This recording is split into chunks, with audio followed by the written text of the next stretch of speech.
mbili za anthu olungama. Assalamu alaikum wa rahmatullahi wa barakatuh. Hamidan wa musalliyan wa ba'd. Tiyamika Allah subhanahu wa ta'ala kumfunila zabwino mtumiki Muhammadin sallallahu alayhi wa sallama. Timpempe Allah tabaraka wa ta'ala akati kumanise nao siku la kiyama. Timpempe Allah subhanahu wa ta'ala kutikulukila zochi mwazatu kumoso kutipanga kukala mugulantu amina kusatila sunna za mtumiki Muhammadin sallallahu alayhi wa sallam. Olemekeze kama Allah tabaraka wa ta'ala tabiraso mu program ija mbili za anthu olungama. Wa na'udu ila mawdu'ina, ndiye tukufuna kubwelera ku topic yathu imene timafuna kukambirana, topic ya Imam Zainul Abidin, kukambirana zokuzana ndi Imam Zainul Abidin. Inna hadithana alladhi nuridu an nusharrifa bihi asma'ana wa nuriha bihi qulubana wa an nus'ida bihi anfusana hadithun an rajulin min ali baitin nabiy sallallahu alaihi wasallam. Topic imene lero lino tukufuna kuti makutu athu akamva basi apeze ulemerero pamaso pa Allahu tabaraka wa taala. Komanso topic imene tukufuna kuti mitima yathu ikailandira basi mitima yo ideketsedwe ndi zisomo mitendere ya Allahu tabaraka wa taala. Komanso topic imene tikufuna kuti topic yo tikaimva basi ifeyo titamandike, komanso ifeyo tilemekezeke pamaso pa Allahu tabaraka wa taala, imene ndi hadithun an rajulin, topic kapena nkhani yokhuzana ndi munthu min ali baitin nabii sallallahu alaihi wasallam, kuchokera ku nyumba ya mtumiki Muhammadin sallallahu ta'ala alaihi wasallam. Rajulun kana yulaqabu bi Zainul Abidin, muntu amene adapasidwa title kuti ndi Zainul Abidin, wabwino maompembeza Allahu tabaraka wa taala. Farqun adhimun bayna an yuqala anna al-insana abidun wa farqun bayna insanin yuqalu lahu Zainul Abidin. Akuti pali kusiyana kwa kukulu pakati poti muntu azitchedwa kuti uyu ndi ompembeza Allahu subhanahu wa ta'ala, uyu ama mpembeza Allahu tabaraka wa ta'ala, ndi kutchedwa kunena kuti iweyo ndi best of the worshippers, wabwino ma ompembeza Allahu tabaraka wa ta'ala. Pali kusiyana pamenepo. Funza kuti anthu akhoza kukhala mu mzikiti ndi kumampembeza Allahu tabaraka wa ta'ala, koma wina wake kubwera kuzanena kuti uyu ndi wabwino maompembeza Allahu subhanahu wa ta'ala, ndiye kuti ameneyi wawaposa amene akumpembeza Allahu subhanahu wa ta'ala. Pali anthu ambiri amampembeza Allahu subhanahu wa ta'ala, koma iwe kutchulidwa kunena kuti no Zainul Abidin, wabwino maompembeza Allah, ndiye kuti no maompembeza Allahu subhanahu wa ta'ala ambiri iweyo uli pamwamba kwambiri.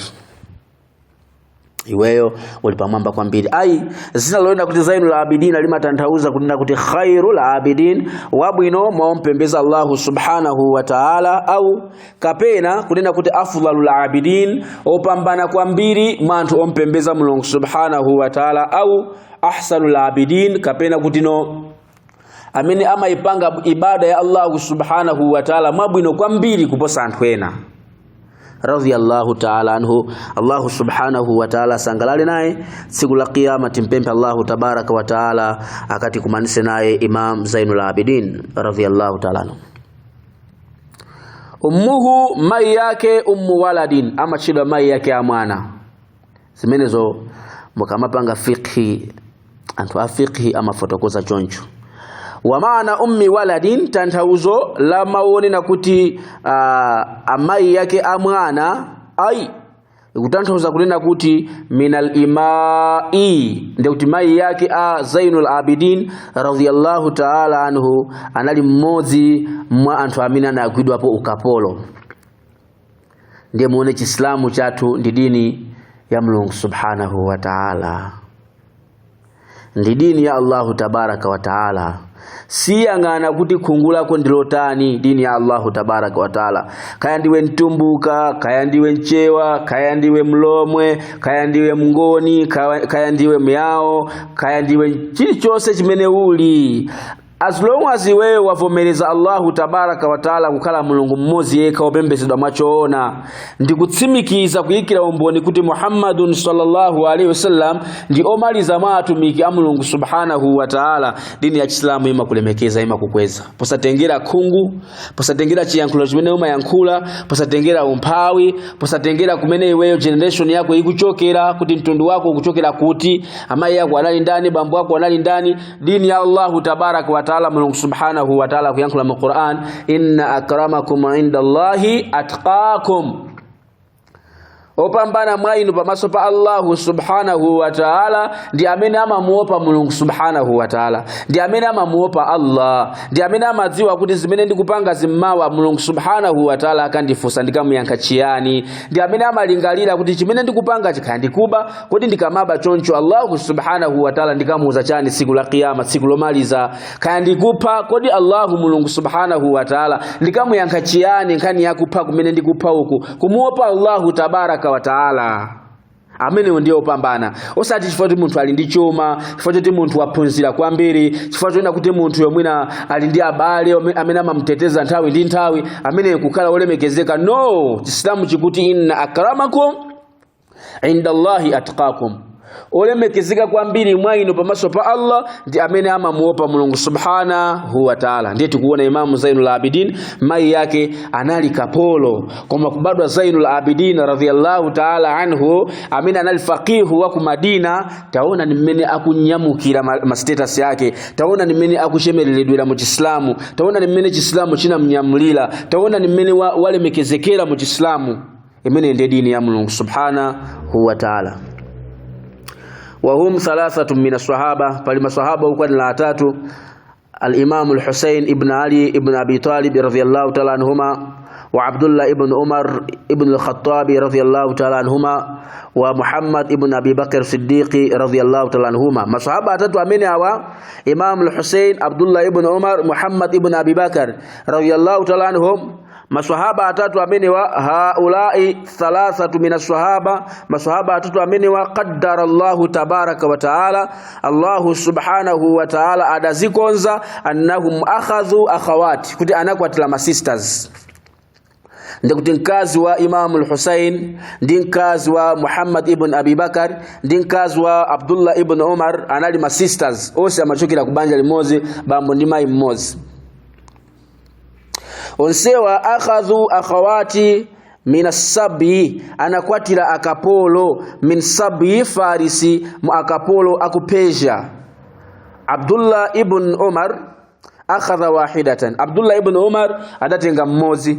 Naiso Muhammad ibn Abi Bakar anakwatira mmozi. Naiso Imam al-Husayn radhiyallahu ta'ala anhum anakwatirapo mmozi. Mama sisters yacha, ma sisters atatu alisa anatenga mmozi.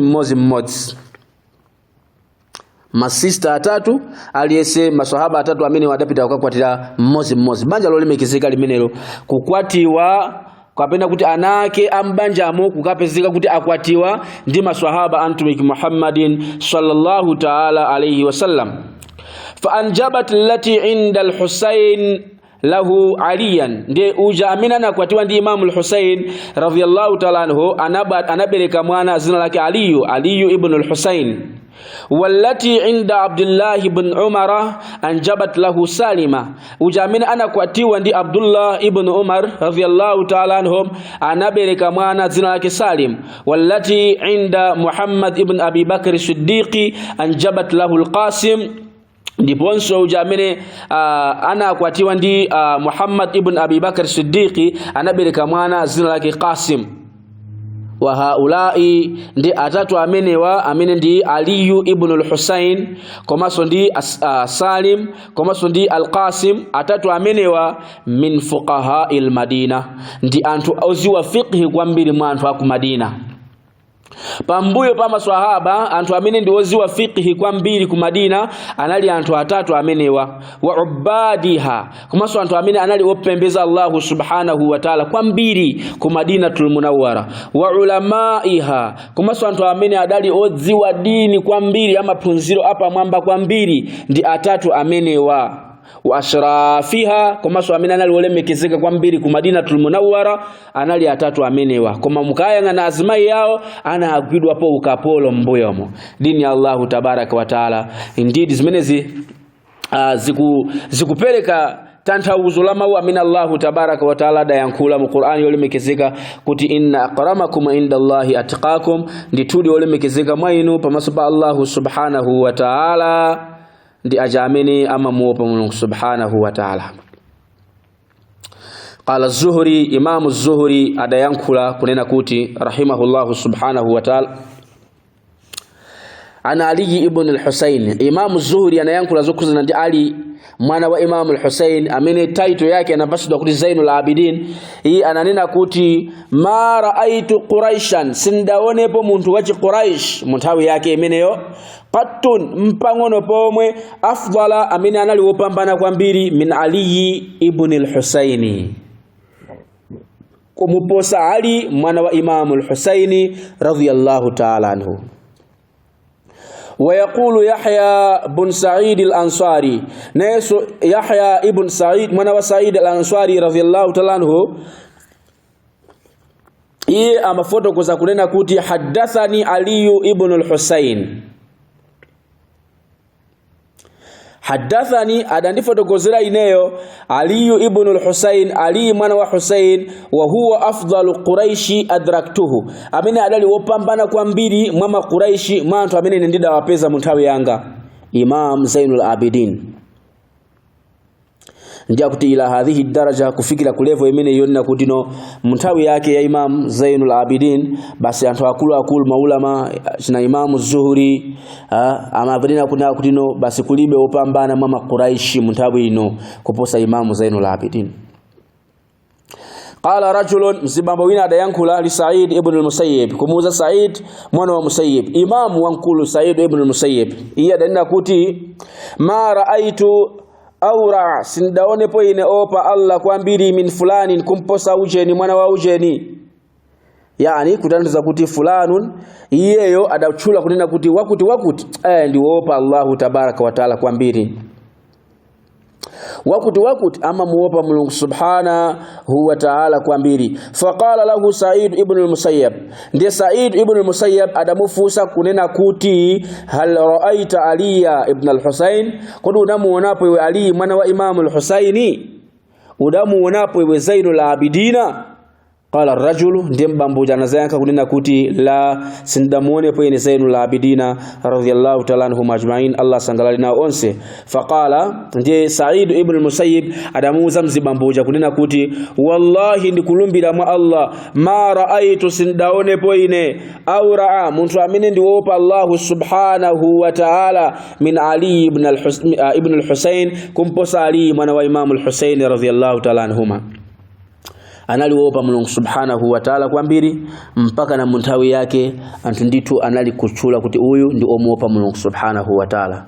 Izi ni mbiri zimene Islamu lero lino tumafunika kuti zikhala nazo. Tizichuka ndi kumuopa Allahu tabaraka wa taala. Anthu azitichula ndi kumuopa Mulungu subhanahu wa taala. Osati kutichula ndi uchifwamba, osati kutichula ndi kuba, osati kutichula ndi zinthu zina zimene ndizomkuisa Allahu tabaraka wa taala. Kufikira pamene tikale tikupitilira nkhani ya Imam Zainul Abidin mukhale pomwepo. Jazakumullahu khairan. Allahu subhanahu wa taala akupaseni zabwino. Allahu subhanahu wa taala azikutetezani. Wassalamu alaikum wa rahmatullahi wa barakatuh. Mbili za anthu olungama.